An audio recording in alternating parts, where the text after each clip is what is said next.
All right, everyone, welcome back for another deep dive. We are breaking down Week 14 of the Omaha Gridiron League.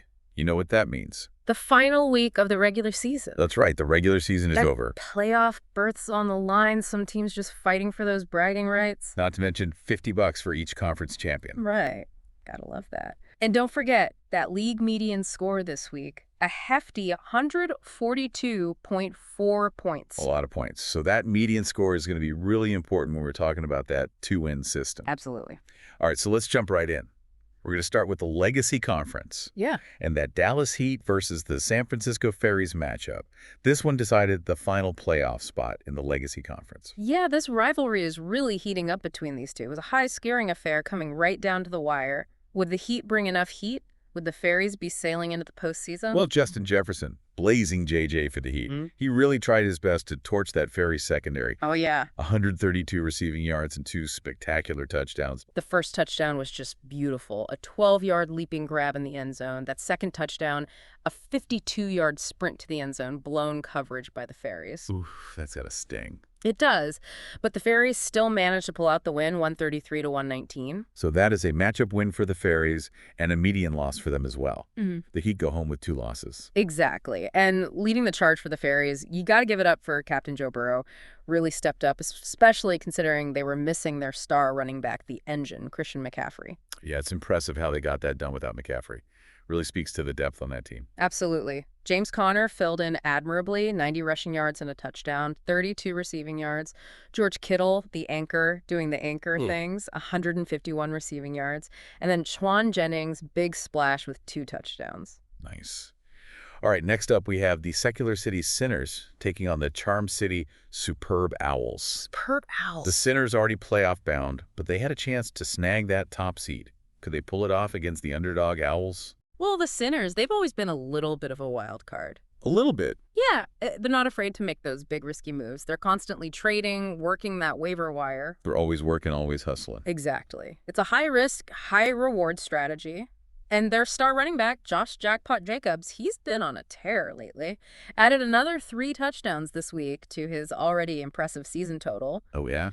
Wide receiver Tyreek Hill, another midseason acquisition for them, chipped in 115 receiving yards and a touchdown. Khalil Shakir also had a noteworthy performance, 106 receiving yards and a touchdown. Very nice. But there was one major problem for the Sinners. Oh, yeah. Their star rookie quarterback, Jaden Double Down Daniels, was out for this game. Yeah, and that absence really loomed large. Backup Will Levis just couldn't fill Double Down's shoes.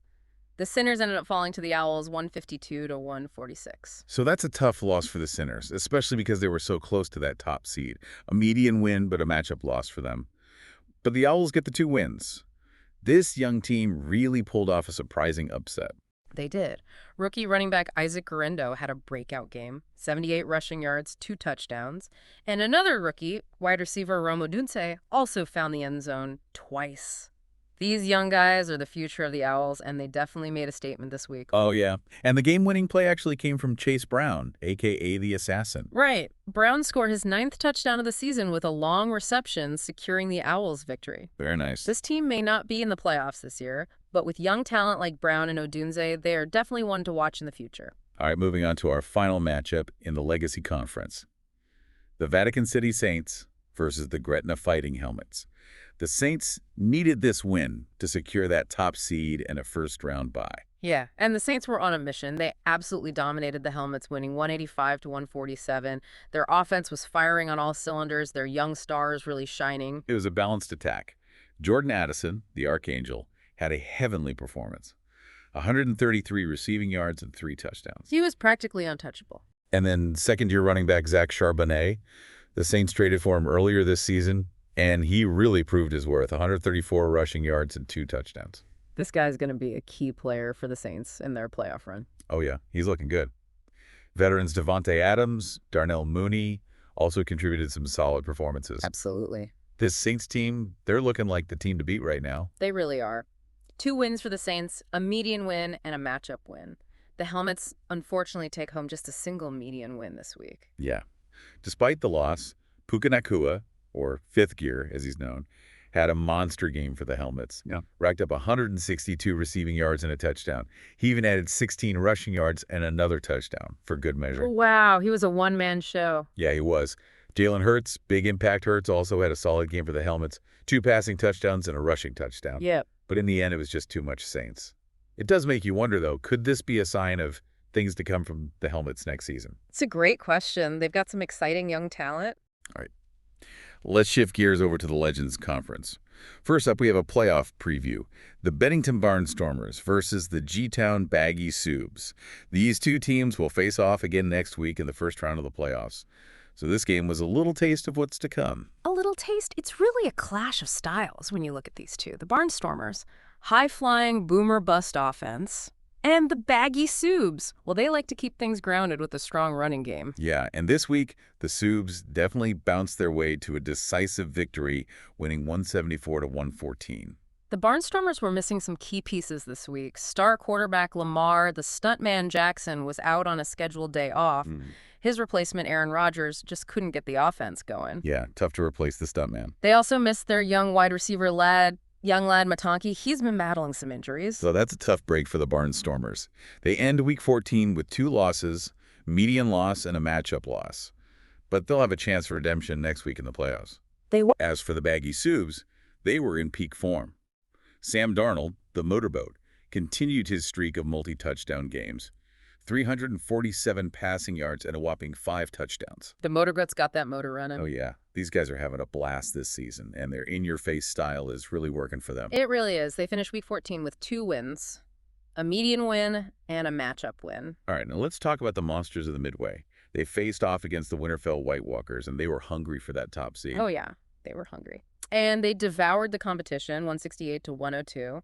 That victory secured them the Legends Conference Championship and a first-round bye.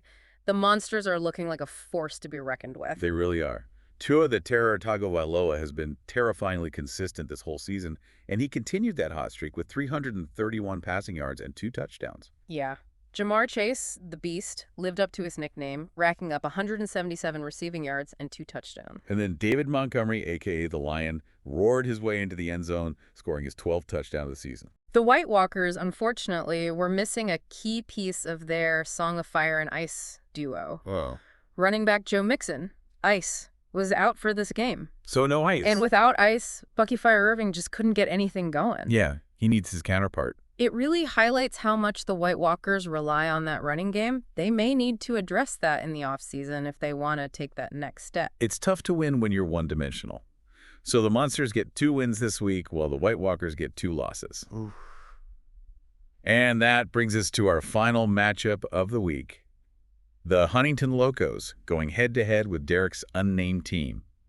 Neither team made it to the playoffs, but there were still bragging rights on the line. Absolutely. Pride is always at stake. It is. The Locos ended up losing 139 to 122. Baker Mayfield, the conductor, had a bit of a roller coaster performance for the Locos. Oh. Started out strong, threw 2 touchdowns in the first 2 drives, but then he threw 2 interceptions, and they just couldn't recover from that. Yeah, you live by the baker, you die by the baker. Yeah, exactly. A classic case of good baker, bad baker. Yeah. Locos also struggled to establish their running game, and ultimately that cost them the game. Yeah. Meanwhile, Derek's unnamed team, they were led by the unstoppable Josh Allen. This guy, he is a fantasy football machine. Oh, He put up an incredible 342 passing yards, 3 passing touchdowns, 82 rushing yards, and 3 rushing touchdowns. That's 6 total touchdowns. that's insane. And last week, he even achieved the rare touchdown triple crown with a rushing touchdown, a receiving touchdown, and 2 passing touchdowns. Wow. This guy can do it all. He can. So there you have it. The Locos end Week 14 with 2 losses, and Derek's unnamed team ends the season with 1 win and 1 loss. That wraps up the regular season. 6 teams are moving on to the playoffs, and 6 teams are heading home. What a wild ride. It certainly was. But the excitement's not over yet. No. The playoffs start next week, and we'll be back to break down all the matchups and make our predictions. Who do you think is poised for a championship run? Ooh, that's tough. Well, the Vatican City Saints and the Monsters of the Midway both finished with impressive records and secured those first-round byes. They're looking like the teams to beat. But don't forget about the G-Town Baggy Soobs. Oh, yeah, those Soobs. They've been a consistent force all season. Exactly. And their run game is absolutely dominant. The big Soob, Saquon Barkley, and Victoria's Secret, Alvin Kamara, that is a dynamic duo that can wear down any defense. That's like the unstoppable twins of fantasy football. And with Sam the motorboat Darnold at the helm, they are a serious threat to go all the way. We can't count out the Bennington Barnstormers either, even with their inconsistency. No, not at all. When their offense is clicking, they're one of the most exciting teams to watch. Absolutely. Lamar Jackson is a true game changer. If he can stay healthy, the Barnstormers could definitely pull off some upsets in the playoffs. Yeah, what about those San Francisco Ferries? They battled their way into the playoffs. They did. And with Joe Burrow leading the charge, they can make some noise, they're resilient, and they know how to win close games. So these playoffs are shaping up to be pretty exciting. They really are. It's going to be a wild ride. Any early predictions? It's tough to say at this point, but I have a feeling we're going to see some surprises. Oh, I agree. That's what makes the playoffs so much fun. Anything can happen. So if you want to hear our in-depth playoff analysis and predictions, make sure to tune in tomorrow. We'll break down the matchups, analyze the key players, and tell you who we think will be hoisting that championship trophy. Thanks for joining us on this wild ride through Week 14, everyone. It's been a pleasure. And remember, the playoffs start this week, and we'll be back tomorrow with a deep dive into the matchups and our predictions. We'll analyze each team's strengths and weaknesses, and we'll even give you some sleeper picks to watch out for. Ooh, sleeper picks. I like it. So make sure you subscribe to the podcast and turn on notifications so you don't miss a single episode. See you tomorrow for our playoff preview, and until then, keep on fantasy footballing. Keep on fantasy footballing. This has been a presentation of the Omaha Gridiron League podcast.